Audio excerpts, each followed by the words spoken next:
Steven Pinker's most recent book is The Stuff of Thought, which I think has got the subtitle Language as a Window into Human Nature. It's quite a good book actually, it's really interesting.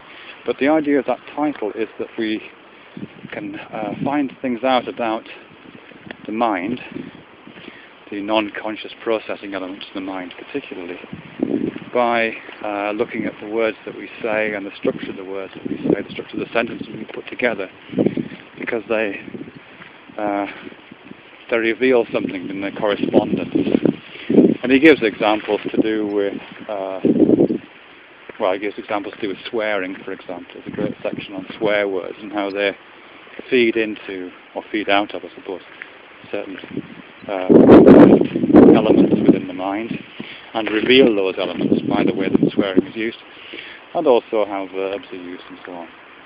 And he talks about cranking up the microscope on certain grammatical, what appear to be grammatical anomalies, to reveal deep structures in the mind. And I'm using the term deep structures advisedly. It's a Chomskyan term, and Steve Pinker is something of a Chomskyan. But what I'm finding quite interesting in that is that language is, he's talking about language being a window into human nature of the mind.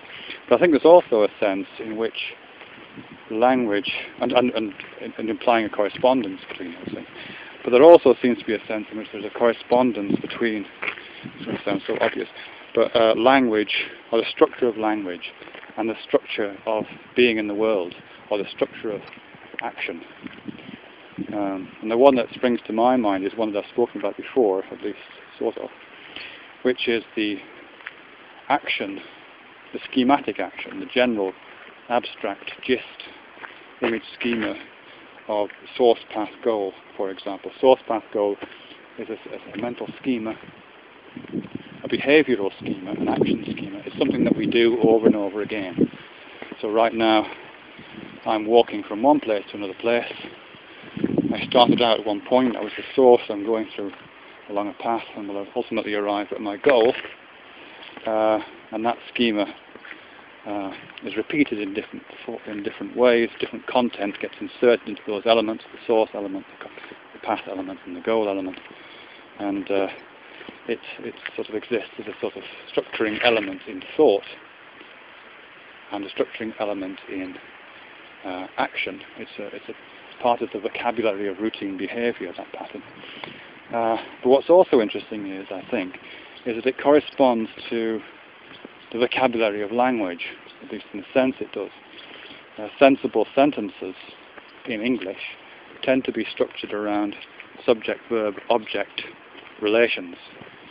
So you might, in English, identify a subject, I am the subject,